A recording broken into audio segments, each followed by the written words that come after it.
Right then, so just to kick things off, the Science of Excellence podcast. This episode, I'm talking to one of my former students, Aodhan Brownlee. So the intention and purpose of this podcast is to speak to athletes, ex-athletes, current athletes, retired athletes, and to just pick their brains as to what it was like striving to become an elite professional athlete, and the pros and cons of trying to live that life, and what happened to you mentally, emotionally, physically when things didn't work out the way that it wanted to for you and the other people that I speak to. So thanks again, Aodhan. I really appreciate you giving up your time for this, buddy. And as a former student of mine, it was a great place for me to kick off this podcast, because you've always made a lasting impression on me with your attitude, your mentality, and just your overall kind of persona to make the most out of opportunities. And speaking to you more recently, seeing how you progress in life, you're certainly grabbing life by both hands and making the most of it. So thanks, Aodhan. I appreciate that. It feels weird having to call you Rob instead of Sir, but in fact, when I saw you last week, I did slip into the odd Sir. But yeah, thanks for having me on, Rob. Yeah. So I can still remember the day when you got released at Sheffield United. You came back into the school, didn't you? I remember you coming down to the office, and I was really honoured that you did come back in, to speak to me, because you were upset that day, wasn't you? And a big part of what I do, and the reason why I've set up the Science of Excellence mentoring business is to help people, is to give people mental tools and techniques that help them manage the mental pressures of being an elite athlete. Because in my opinion, there isn't enough being done in football, in sports, in Olympic programs to help people deal with the mental health within that. And seeing you that day, and so many other students who have spoken to me after, it's crushing, at that time, isn't it? Your dreams kind of, you got these hopes, these ambitions, and then at 17, 18, all of a sudden it's gone like that.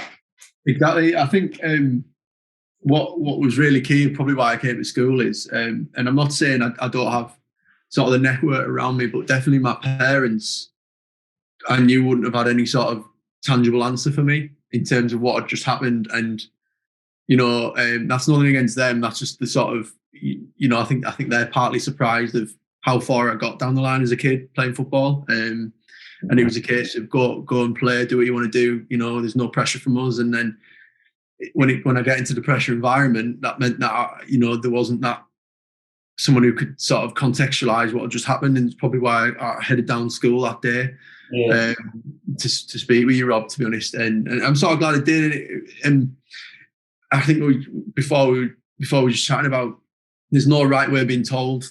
There's no right way of being, for want of a better term, binned. And it doesn't get any easier no matter how you find out. And I think it was I was done quite softly. Probably, you will probably hear some horror stories and some really bad experiences.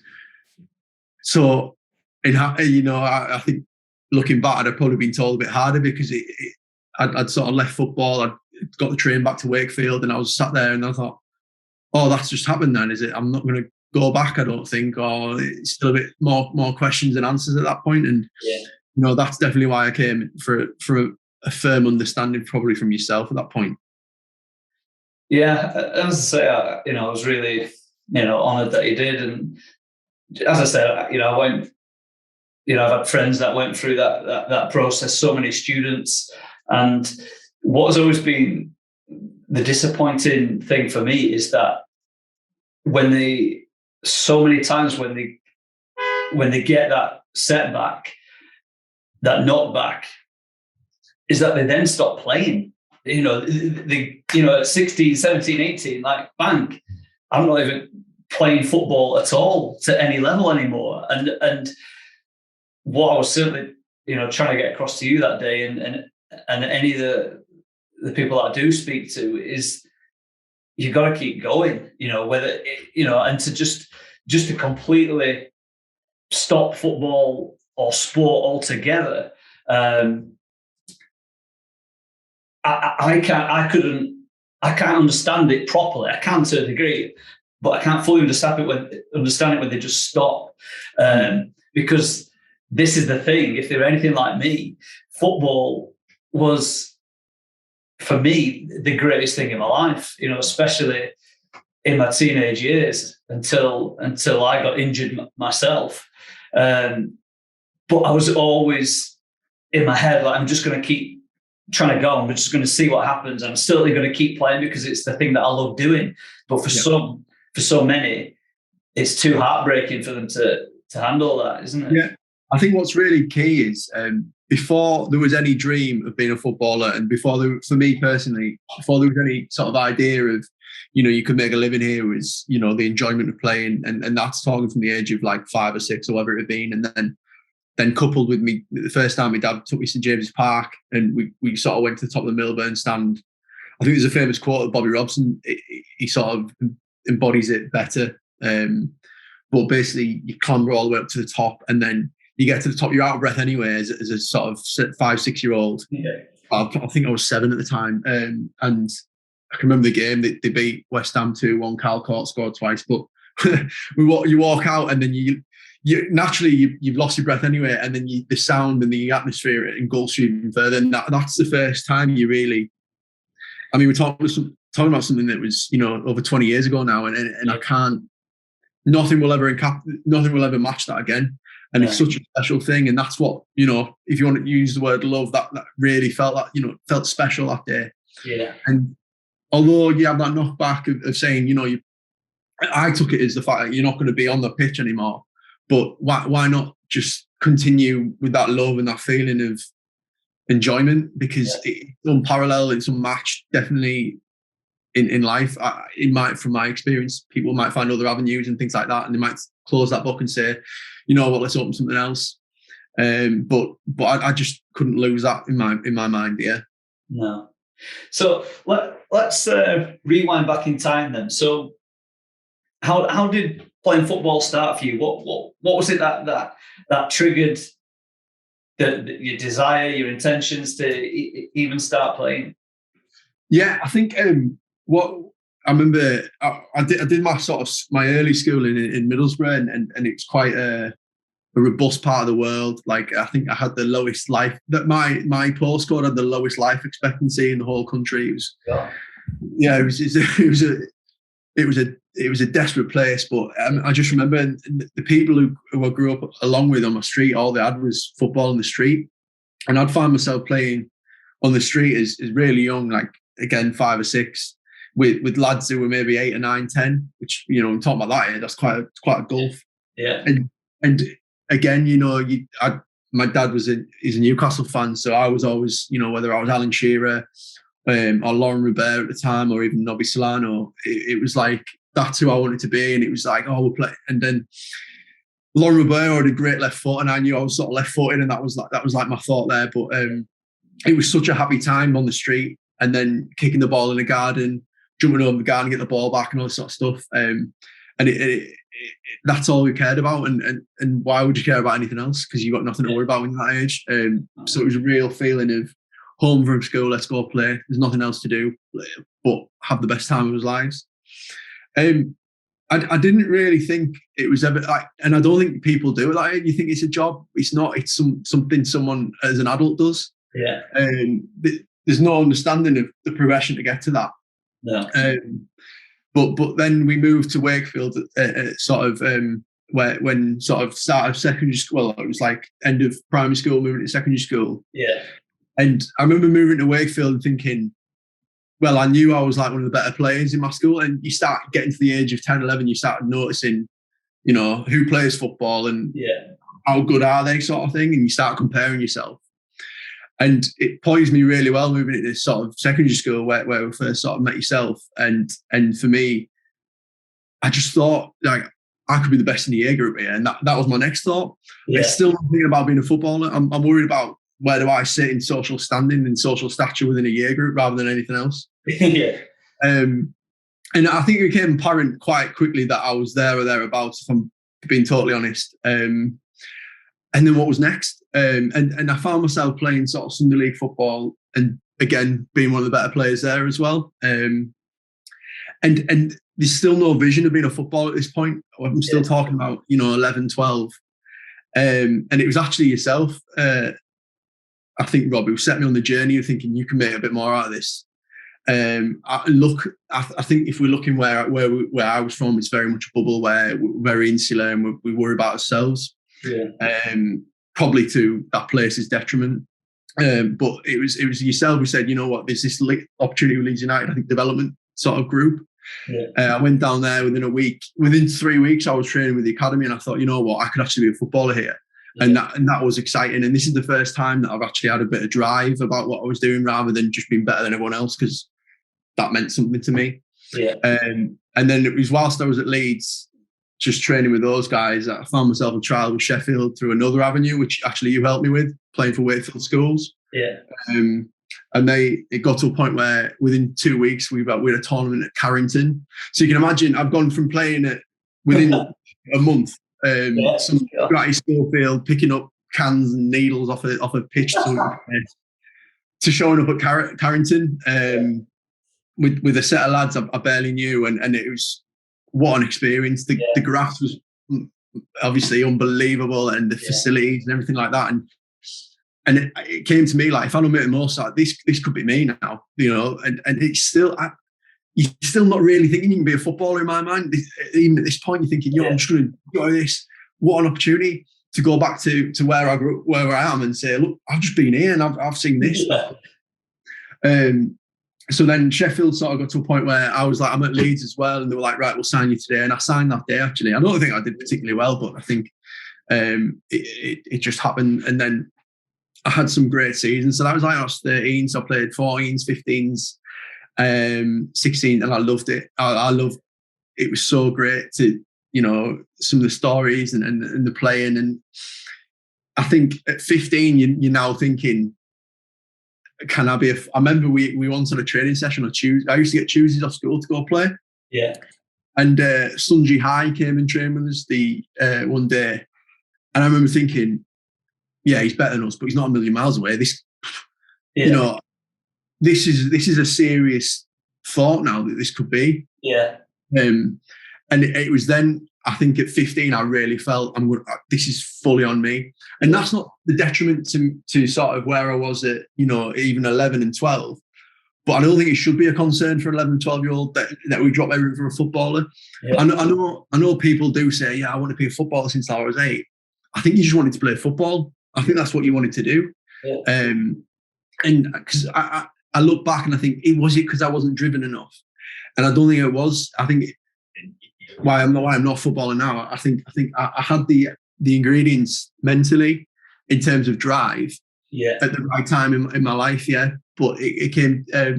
But like at 16, and then I got offered to stay on, and then I ended up being released at sort of the end of the first year in Sheffield when I was 17. But I only look back fondly on that, and I think what an experience, and then sort of. We can talk about it in a second, but like what that developed into in my later life, which is really exciting as well. Yeah, I mean, it was great listening to you, kind of tracking your progress there, and even I didn't realise how quickly things moved. From you would have been playing at Ossett Town, would it have been? Were you at Ossett Town? Yeah, Ossett Town, and then obviously Wakefield Schools as well. I was there. Yeah, so. Yeah. From being there and then quickly going on trial at Leeds, then Sheffield United, this tournament at Carrington, and then it was quite a quick transition, which I haven't. I remember coming in from half term, because it was half term, and I think you asked me you saw me at the top of the stairs where the sports hall were, and you went, "Oh, what happened?" And I went, "Oh yeah," and I didn't really know how to tell you, to be honest, because it was quite an embarrassing thing, because I've not really. It's a strange thing having to tell, your friends. No, I'm not just talking about. I know you were more of a sort of mentor, teacher at this point, but even your friends to say. It's basically telling them that, I'm more successful than you in terms of football at this moment in time. Yeah. And it's if you've got any sort of self, really, care about your friends, you don't really want to do that. No. So I was so reluctant, and I think I was stood with you and my mates who I'd not really spoke to about it yet. And you asked me what had happened, and I sort of said, "Yeah, I've been signed," and it was like, "Oh, yeah, and yeah, by the way, I've been signed." To my friend, it's quite an awkward little moment, but yeah. Because again, I look back at things even like that really fondly. It was a great time, really was. And what do you think? What do you think would have needed to happen in order for you to take that next step to have been continuing that football journey from under 18s to under 21s, under 23? What looking back at it now, what were the missing ingredients? Was it technical ability? Was it, tactical understanding? Was it the physicality? Was it self-belief? Was it none of those things? What was? I think there's an element of each one of those in the reasons why I'm not a footballer now. I definitely don't. There was better players than me. Yeah. And if you think of a club selfishly, they're not interested in. It's not realistic that they're going to get 11 players at 18 to play for the first team. No, they're to get one or two, and I think selfishly they want to get an 18s team out on a Saturday, and then they'll probably only be thinking about one player to get that professional contract. So I think technically I wasn't good enough. Physically, I don't think that was really a question for myself. I was always a good runner, and I was always really fit, so it was never really a problem in my mind. And I think mentally, I think there's an element of selfishness that I didn't really understand, and I didn't really know. How I've just mentioned that a club's only looking for one player, maybe, or two or three within a youth setup. You're playing for your own contract, and there's an element of selfishness that it's hard to tell an 18-year-old, because you're with your mates and you're playing with your friends you might have played with since you're 8, but you've got to prove that you want something more than someone else, and it might be your friend that you have to stand on to do that. And this football is a cutthroat, and I mean every sort of industry is cutthroat, but it's just in an environment which exaggerates everything. Is within a football club. It's full of opinions. It's full of sort of toxic people. It's full of all these sort of things that you've got to weed your way through. And there'll never be a correct textbook for it, but you've got to have the right tools to understand. I've got to stand on this person, or I've got to use this person to get to where I want to get to. And I look at some of the players who I know who have done that and where they are now, and it's worked for them. Yeah. What and these people that you're speaking of, did they go on to play at a higher level? Yeah, I mean, I know people in the Football League, maybe not even in my team at Sheffield, but who I'm aware of in the sort of my age groups that you look at, and people say, "Oh, were they any good?" When they talk about players who you played with. Yeah, of course they were good. They were in academy. These are the top players. If you think about your year group at school, he was that one lad who could play. But I think there was an element of being able to manipulate situations and manipulate things that you sort of do need, and definitely you can spot them, and they're the ones who I sort of look at now and think, you weren't miles away from me, but you manipulated this to your benefit. And do you think that goes back to that selfishness that you were saying to a degree that? Yeah. So I mean, I don't know whether it's what you want to call the modern footballer, or all that sort of stuff where older men might say, "Oh, there's no loyalty now," and things like that. Yeah. And I think this is a natural byproduct of the academy system and money in football, I guess, as well.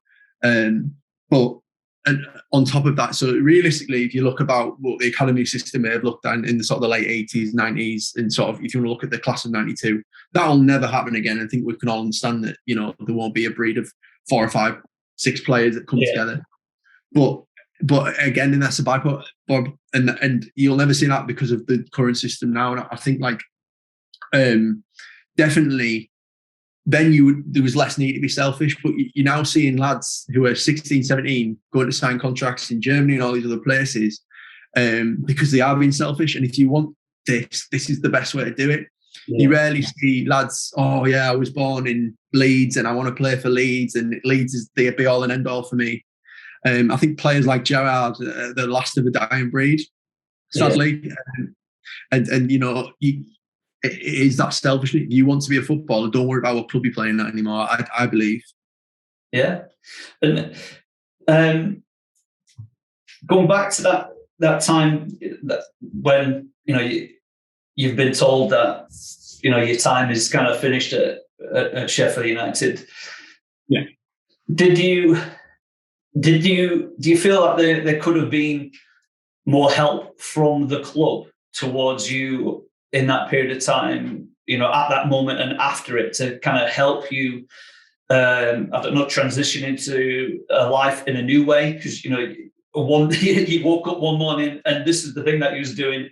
And then a few hours later, your life is going in a different direction where you might have had no idea what that other direction was. Like, do you feel that they could have helped you prepare for life after that, on what the next stage could have been? Yeah, I think at the moment there's a real understanding of within clubs of, well, we've given this education as well, so you'll probably leave with a BTEC or whatever it's called now. I don't know. I think it's still a BTEC. So if you want to go to uni, then go to uni and all this sort of stuff. What's not given is, you've been. I remember it's a weird one, this one. So I think I was I wanted to apply for a job. And my manager said, I don't think you're ready, or it's not, this isn't for you. And he said, don't take it too hard. I was like, you don't understand what was told to me when I was 17. This is nothing. And to see how he was worried and the sort of parallel between the two, where he was worried about how it would affect me I think I was 24, 25 at the time, knowing I could have this job. How I was at 17, where I was just on my own and I just took it, and that's that end of see you later sort of thing. It was, I remember that was the bit that took me back in that whole situation, and it's a case of, I think, yes, I have some sort of education. In hindsight, I think you could probably vouch for me that I was probably a bit better than a BTEC, arguably, but that's what I had, and that's what opened the doors to go to university and what then proceeded. But it was a case of, there isn't anyone who's going to be like, even to sit me down, you're relying on the colleges to say, who provide the sort of education to say, you've and it's like the mentoring post football sits with those people. Yeah. Well, they're not any football. They're not footballers. They're not people who understand the football club, and they don't understand the pain you've just gone through. No. So there's definitely a lack of, that sort of mentorship. I think even. You say for instance, what help would have been, you got released on Wednesday and you went back in the next Wednesday and you had another chat to say how your week's been, and that sort of, there's none of that. It's literally get your bags, you're gone. And I remember, I shouldn't really say this, but I went and stole a load of gear and like a load of I'm taking something from this experience. I'm taking these pair of socks and boots. It was me and another lad as well, and I was like, we're just doing a job on this place. I think the protein's still in my mum's. It'd be well out of date now, but that was what that is. There is nothing there, and I think you can look at it either way and say, you've come out with it with some sort of education, some sort of qualification, but realistically, what does that mean? And if you look about the majority of lads who probably, within my cohort, I was one of 3 that probably went to university out of 10 or 12. Really? So what would a BTEC mean to those guys, realistically? It didn't open any doors. It probably set them back a while because they'll probably want to do the vocational bits. So yeah, it's not there. I'll answer that question. Do you think obviously coming from what I'm trying to help and what I am helping athletes with these days, which is the mental side of the game and helping them deal with pressure, confidence, anxiety, nerves, self-belief, and getting into peak training states. What was there much work done within, your academies and club at developing the mental side of the game? Because what I'm still finding with the people that I'm working with is that there still isn't to this day an awful lot done in that respect. And the way that I'm kind of seeing how professional sport, especially football, is going is that you've got so many talented athletes. And I don't believe, from my experience and the amount of years I've spent researching this, that I don't necessarily believe that it's always the best physical players that actually make it. I think these footballers, especially, they kind of put through this like funnel. They all go in at the top, and they are put into so many pressurized situations. I think it's those that go on to really make it are those that have by kind of coincidence or fluke have learned the coping mechanisms on their own to deal with the pressure, to be able to step out on the pitch, and they figured something out themselves that has enabled them to deal with the expectation, the pressures from the coaches, the pressures from themselves. And I'm just wondering what it was like for you back then. So I think you've just jumped on that other point that I made about, and I was probably a bit more savage around it, about like how I noticed how some lads manipulate different situations, and I think they were wired that way. I think as well as it's not saying in football, he's a nice bloke in football, and there's not many of them, and I think that is true in some regard. Yeah, and I think it's a sad thing, because I think some great players who are nice blokes will get stood on, and it does happen. And I've seen it happen. You could argue it happened to myself without blowing my own trumpet, but it's definitely, there's a lack of, we've got it of evening the playing field out in terms of being able to have these tools to sort of understand, okay, these are the pressures of when I'm playing football, and then aside from that, this is how I should perceive myself across the board. And we're talking about people who are still trying to find out who they are themselves. Definitely. And you don't know what's going on at home. I think there's one lad in my team, I think he was like a carer for his mum. So it was like, imagine doing that, training 3 times a week at least. On a Sunday you may be playing in Newcastle from Sheffield, so that's a 3.5 hour drive, or whatever you want to call it, there and back. And then he's got his school as well, and he's got, you're asking a lot of people who might not be in a position to do that, and there was no it can give the impression that people are getting farmed here, and we'll somehow weed out the strongest person. So I think there's definitely a void in which that players can sort of have a free space to understand the feelings, because I don't think that exists at the moment. This is what it is. Deal with it. I think it's such a key thing. So I remember being like 15, I think I was, and we were playing at I think we played at Nottingham Forest, and it was my first time. I played in stadiums before, but it was like I was actually wearing, like, I was playing against Nottingham Forest, and I was wearing Sheffield United, and it was just like this actually. And even that, I felt like this is such a surreal, like, what even is this? What am I doing here? Like, there's Brian Hofstand and all this sort of stuff. And even things like that, as small as they be and enjoyable as they should be looking back on, I think there should be some, and I think like the coaches as well. So I think there's definitely a place for the coaches to be coached. And that includes sort of the language in which they speak to people, children. It can come across really robust and quite tough. And you speak to children, and I mentioned you before, I think even 18 you're still a child, aren't you? Even at 21 you still don't know anything really. So there's no understanding, I don't think, at the moment for that. No. you've touched on a couple of things that I certainly have a lot of insight into, and then kind of working with people in that respect. So one of was what you said was about your identity, and that's a big thing, because I believe that many athletes, those who go on to become the best, those that go on to win Olympic medals, world champions, professional footballers, whatever it is that they've gone on to do, it has to stop at some point.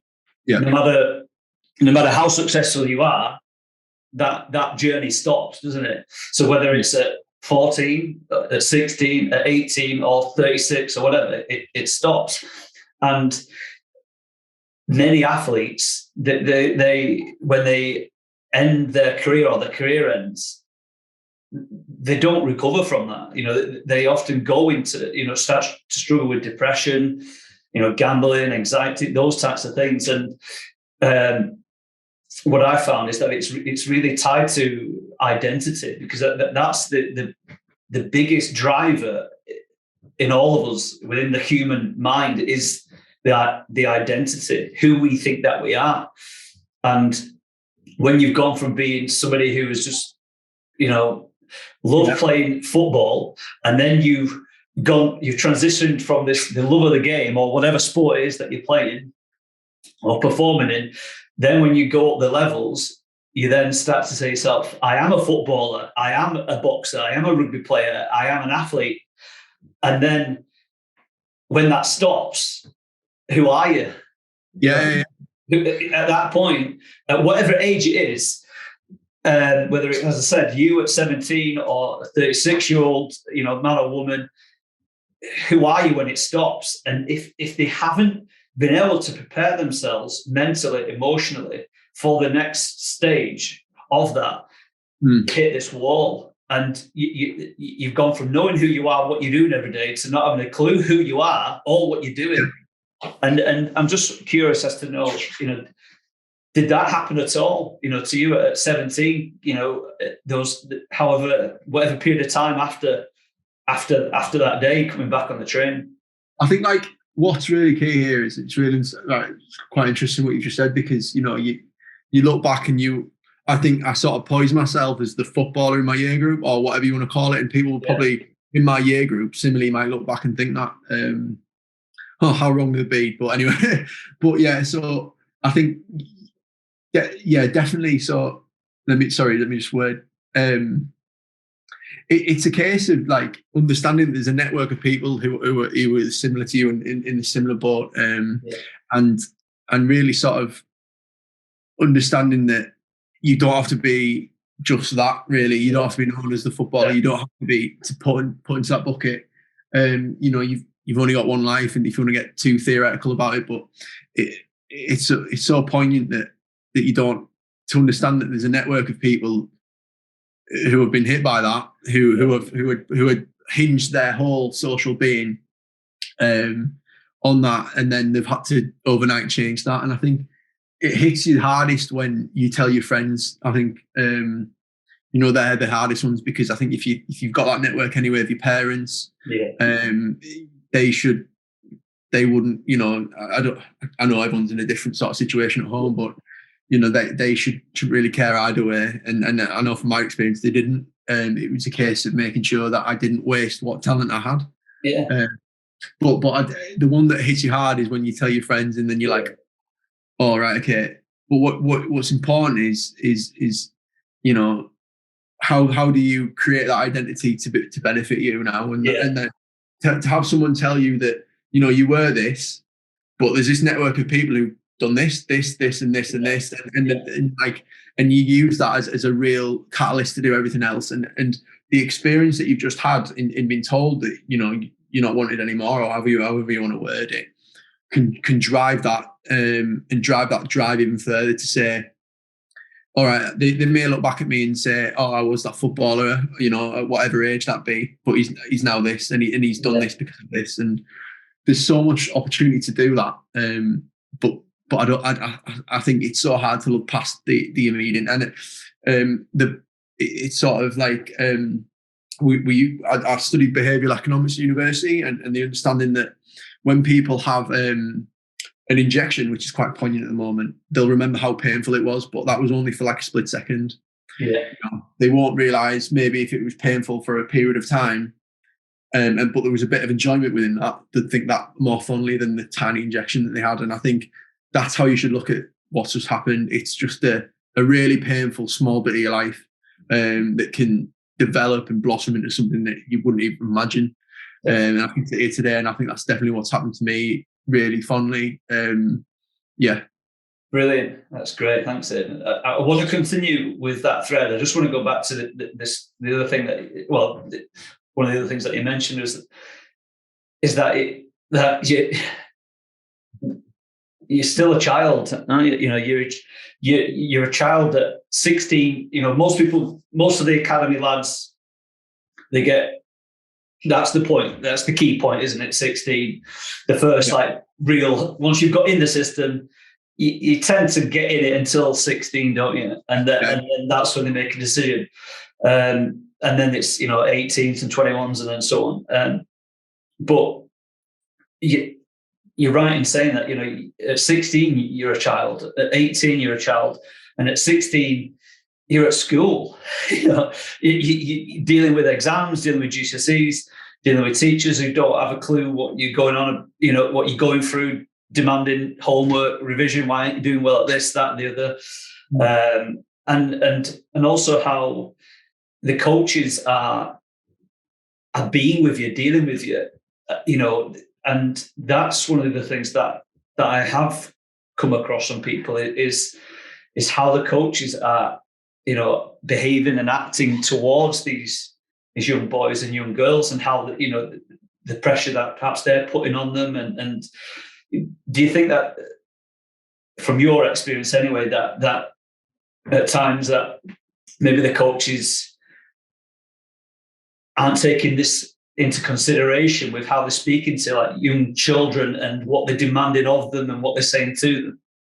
I think it's really interesting. I don't want to speak sort of with a blanket sort of understanding of coaches at that age, but I had a great under-16s coach who really matured me, and he really sort of he used to come off every time he'd like, that was a good shift because in a job or what, and he'd had a way of working, and he'd been working football for many years, and he was great, and I think of him so fondly. But I think like there is a fine line, and I do think like you see some things and some stories, but there's got to be a real it's such an interesting point. You're about to welcome someone into a really toxic, really hard environment, which is post-16 football, where this is we want a better term, a man's game now, and sort of sink or swim. This is it. You're playing for contracts. This is your life. So how do you tell a 16-year-old and prepare a 16-year-old for that without sort of being really sort of flowery and quite sort of fragrant about it when really and it's a real fine line. I think I had a great balance with who I had, but you can definitely see people falling back, either way, either side of that line. And that's why you find yourself, the best coaches will be the under-16s coaches, and it should stay that way. But it's such an interesting point, and I think people who may be sort of engaging with this may look at themselves and think, actually, I think my coach at that age, at that really important age, was either there or he was there, or maybe they were perfect. But because of what's coming, you may look back and think, you know what, he was too harsh or he was too nice to me, and that I think is a really tough thing to get right, and it's so dependent on who's put there. But the other key point is, I believe that in my case, and I'm talking about something that I'm 28 now, so we're talking about 12 years ago, really. But in my opinion, the decision's been made of you a lot earlier than what you think, whether you're staying or not. And it's not just their decision either. We're talking about 4 or 5 people here that'll put their 2 pence in.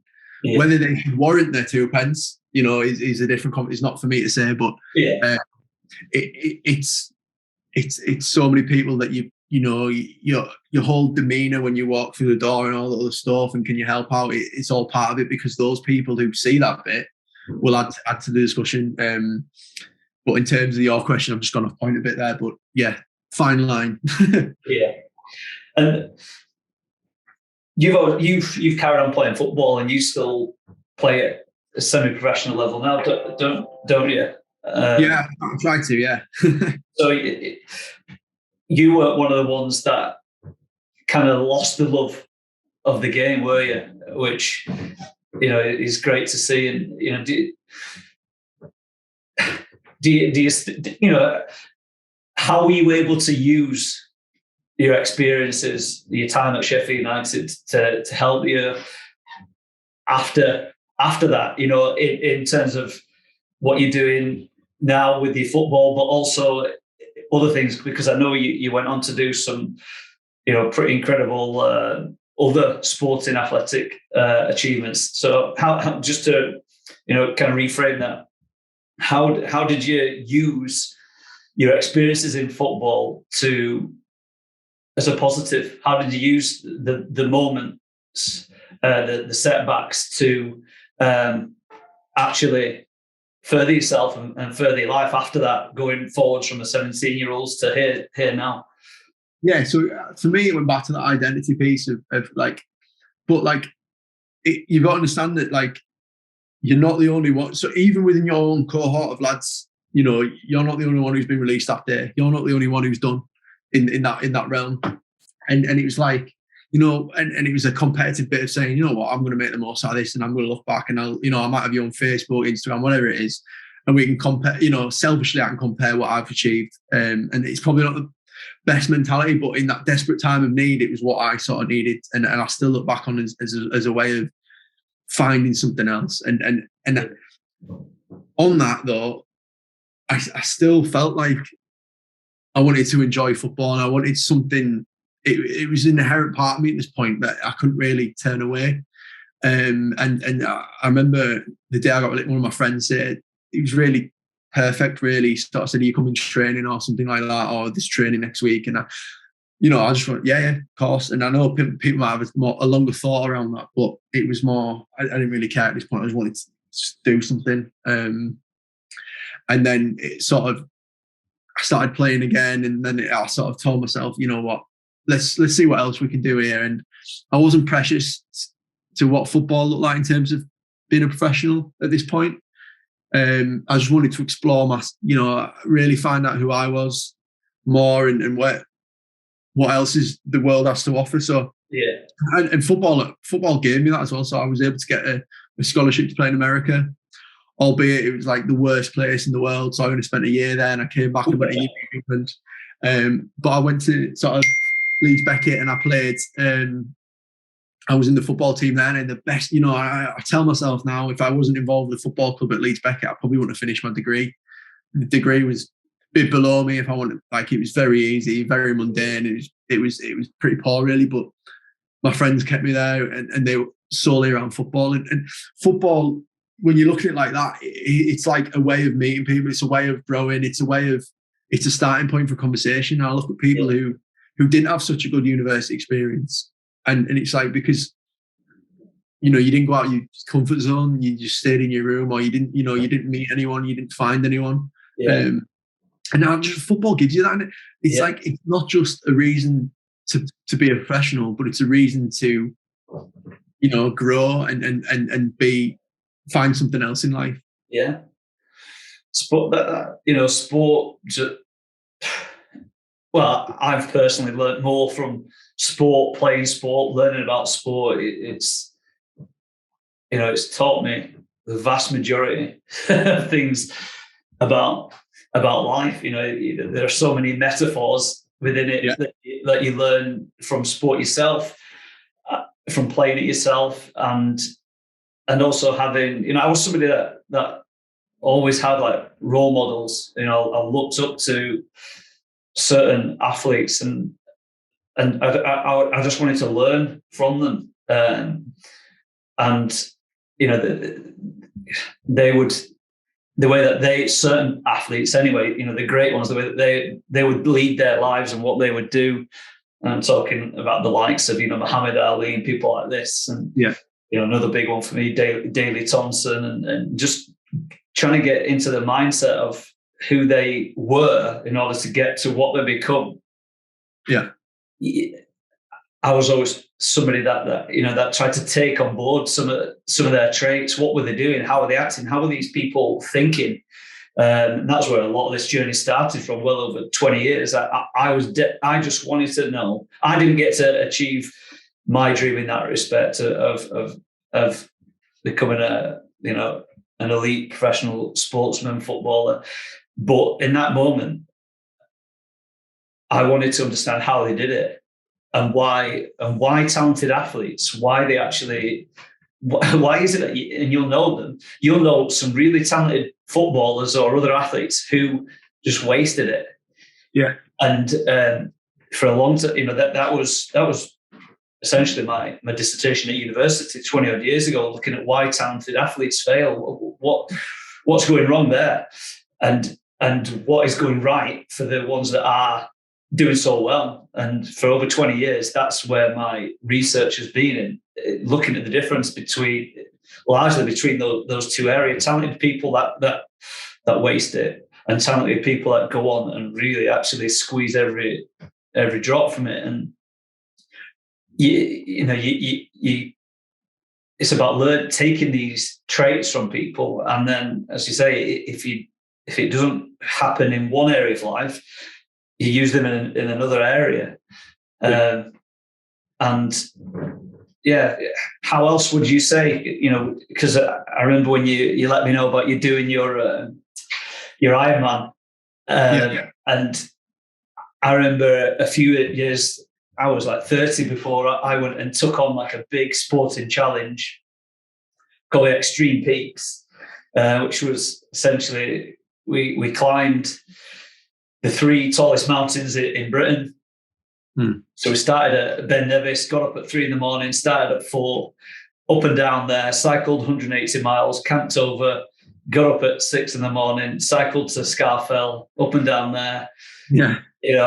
Went to sleep, woke up again at 6 the next day, and then cycled another 150, 60 miles to Snowdon and up and down that. And I'm giving you a whistle-stop tour of that because it was hell. But there was something inside of me. I needed something like that. I had this question about myself because I was so desperate to achieve something in sport, and I didn't get to do it. There was this question mark there inside of me, and I just needed to know that if I was given, if things had gone a different way, how far would I have been able to take myself to make sure that I was able to maximize my ability? And I got the feeling that was why, correct me if I'm wrong, that was why you did your Ironman. And to do it at such a young age, it was, and is, bloody incredible, mate. Yeah, I mean, there's definitely elements of that, 100%. I'd never really understood. And now in hindsight, I don't think I still do, because, I did it. Where's my breaking point? Where does my body say, that, and I think, well, I mean, I did something this summer that might have answered that a little bit, but I can play 90 minutes, but what is the real challenge? And where does my mind say, what, this is ridiculous now? But on top of that, one of the other key reasons I did it is because I found myself, when I was at uni, I was playing with the uni team and I loved it. But I was also not necessarily going for money on a weekend, but I just felt an innate reason that I had to play non-league football on a weekend. And it came really apparent really quickly. And I've sort of been able to manage that with my mind now, what I'm about to say. But I was playing football for blokes. So I don't want to speak for everyone, but like middle-aged men, and they didn't really care about me and, whether they've got problems at home or whatever. And it just felt like I'd come on a Saturday and I'd just get shouted at. And it was just like, I don't understand why I'm wasting my time here. And I think back to when we were talking about when I was a kid, I was loving football, even when I was at Sheffield, and it was enjoyment, and it was a drive. I was no longer playing for myself. I'm playing for some bloke who the way he speaks to me, makes me feel like he doesn't really care either way if I'm there or not. Yeah. So it was no point of trying to sort of do something for me and sort of give myself some sort of purpose in what I was, and say, I'm going to do something now. And I think in hindsight, it's probably hurt my football career post that as well. I keep getting injured and I keep doing all this because I don't think I've really, there's not been that aftercare of my own body to say this is what we should be doing now. Sort of reverse what you've been doing. Even sort of 5 years down the line, I still struggle a bit. Certainly my weight, I try and keep, it's easy to fluctuate and things like that. But it was a case of finding out where the limits are and doing something for myself. Yeah. Which I hadn't felt like I was doing since I'd been playing sort of academy football. Well, it was a goal for me. Yeah. Rather than I don't know what the goal of non-league is. It's a very selfish environment from my experience. Yeah. How old were you again when you did the was it in France? Was it the one in France? Yeah. I did Ironman France. I was 22. 22. Yeah. Gosh. Yeah. That was very incredible. I remember the uni did a post on because I could bear. I remember literally. The last time I swum must have been with you in school, like in the school swimming pool, in PE lesson. I'd not swum at all since I must have been 16 when we did the Jesus thing, whatever it was. And then I'd not swam until I remember I went to Leeds uni pool and I didn't have any goggles and I wore like running shorts or something. And I barely lasted two lengths because I didn't have any goggles or anything. It was just, it was just embarrassing. So basically taught myself how to sort of long distance swim. I'd find myself, and this is the bit that I really think fondly of, like my friends would be coming in from a night out and I'd be leaving on my bike to do 8 hours and sort of one day I cycled to Newcastle from Leeds and all this sort of stuff. And I really felt as though I got the most out of every day that year at university because of this. It really gave me a sense of direction and purpose. So were you still at uni at that time? Yeah. I was in my second year, right.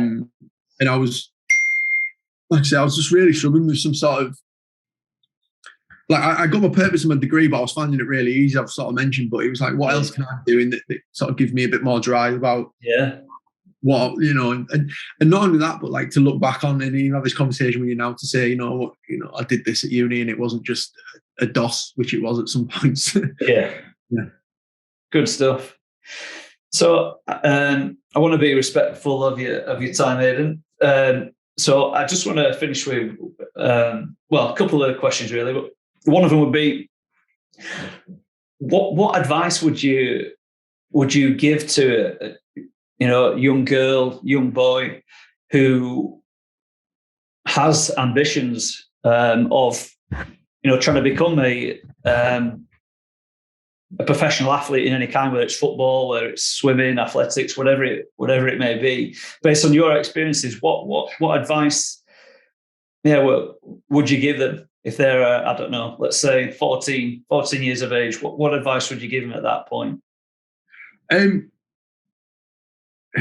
It might sound a little contradictory, but still enjoy your childhood, and if that is a case of you may neglect some parts of your life or some elements of your training, and so be it, because you're a child. But if you want, if you stay with it and you still want to do it and you're still close to it, I think naturally there's no reason why what you're doing in your drive will sort of bear fruit.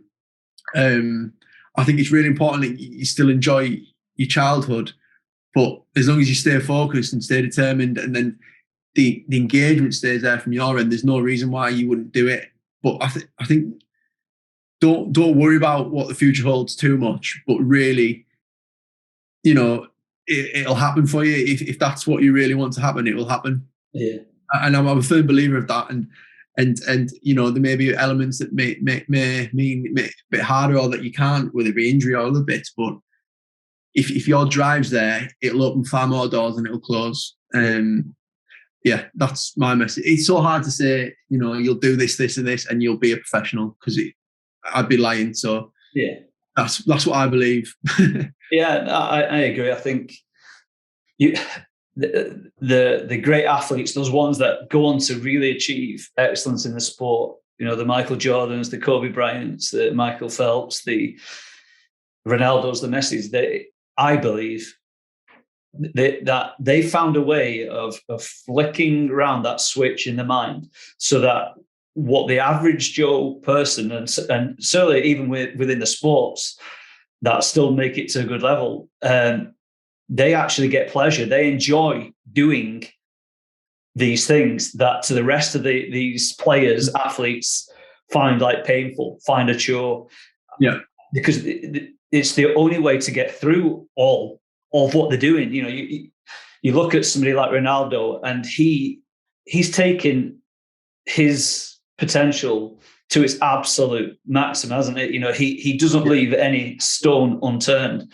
You got somebody like LeBron James, and he spends $1 million a year just on things outside of his training with his team, just to improve his performance, whether it be like mental coaching, whether it be nutrition, whether it be recovery, whatever it is. $1 million a year just to keep him going. Just all these little like 1%ers. That's good. I think it's right what you just said. So if you enjoy it, and the obsession is your enjoyment, then that's what will breed success. I think if you're naturally doing more and it's so hard not to be comparable between your cohort as well and your peers. If you're naturally, organically doing more than them, and you're improving, then your trajectory will be higher than them. So I'd hate to sort of label this, and this, because I'd hate to do that to a child, because in hindsight, looking at me, it wouldn't have worked. So it's about dealing, and if you feel there are blockers in your life, there's people out there such as yourself who can provide tools which would answer that. But yeah, like, just keep enjoying doing what you're doing, and if you don't enjoy it, find something that you do enjoy. Brilliant, definitely. Just last question then. What is your idea of sporting excellence then? What is it? What is sporting excellence to you? Yeah, it's a really tough question. So for me, you can look at it so many different levels. So like how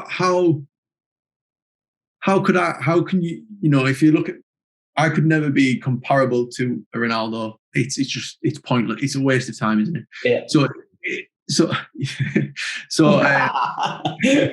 no offense.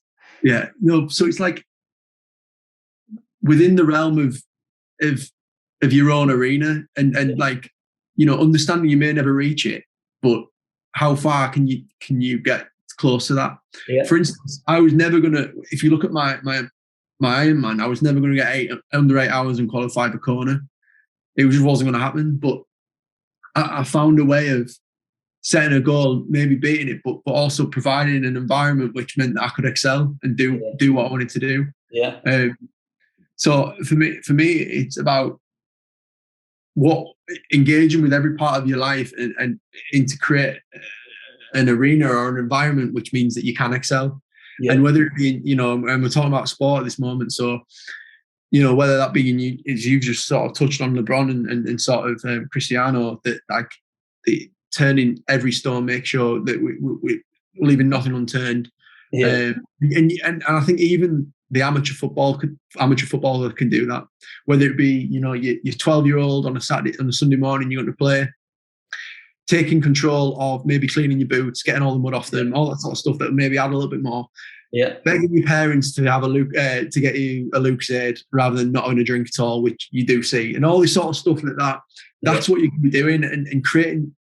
You may not be the best player in the world, you may not ever be that, but how can you offer the most you can offer? It is probably the best way that I could probably summarize that. Does that make sense?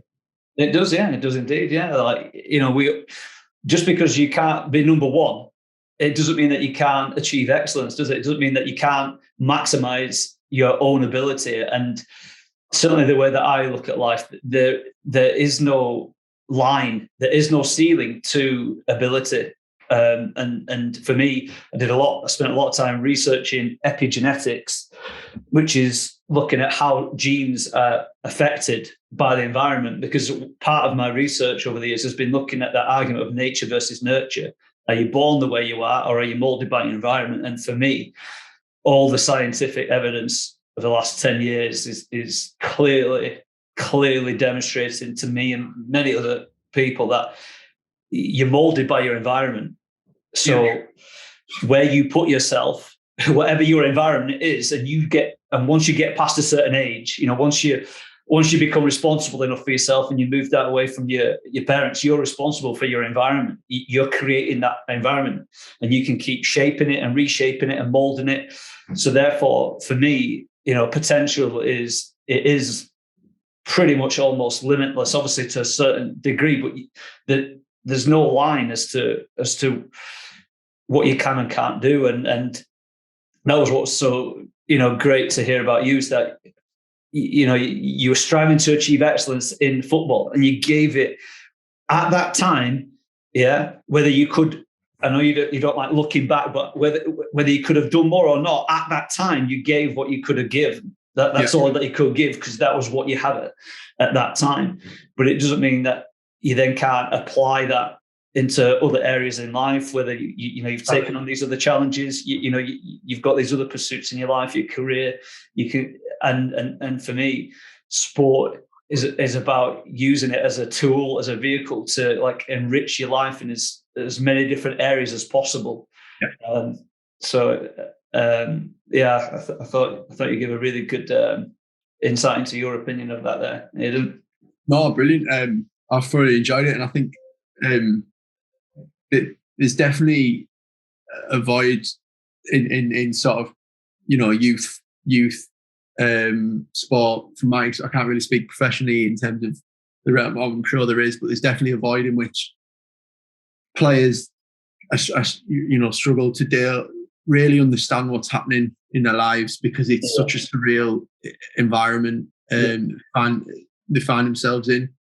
So with people like yourself able to sort of maybe answer a few of those questions, or provide reason or even a tool to sort of engage with rather than shy away, I think we'll find ourselves with more a bigger pool of people who can potentially rise to the top, which is so important, because I do look quite negatively back at elements of football clubs, especially from my perspective, where I've mentioned they are quite toxic environments, and it's sort of working in big corporate teams at the moment. I do sort of think that. So the more ability, certainly from a young age, to be ingrained in moving forward, there's the ceiling is somewhat removed. I think it's created a bit more of a even playing field for the better players, really. Yeah, I think just lastly,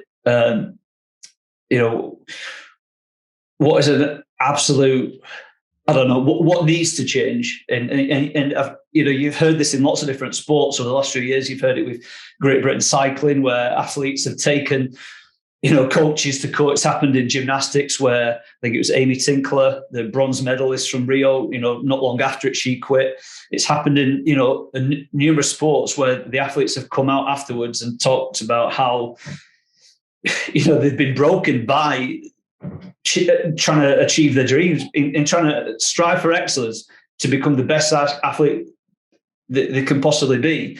That system, that environment has broken them. And what's the point? What is the point in trying to become the best that you can be if in the process of that it leaves you feeling empty, broken, and unfulfilled? Because that is not excellence, is it? That is the opposite of that, and that's where I think that there needs to be just this greater level of care for athletes, of all ages. It's a way, and I think it's really poignant now, where we find ourselves sort of socially, sort of within this country, where people would pick on they'll start noticing these things as sort of, previously it'd be like, that's that, see, and there'd be no sort of understanding of the impact of what it does to someone. And again, we're talking about children. So it's like, what I think the understanding is, if someone's worked so hard for something, say academically, and they've got into the uni they want, and that's brilliant, and that's going to propel them, what's to say an individual hasn't worked that hard to be a footballer, and then post, that, and post 18, and they've been maybe with one club, and to be so disregarded post that point, isn't what you sort of see. And you've got companies who will pay for, I won't get into too much into it, but a colleague of mine who I sat next to actually sadly died of COVID. Right. And there's sort of, the business I was working for offered me sort of counselling, all this sort of stuff off the back of it.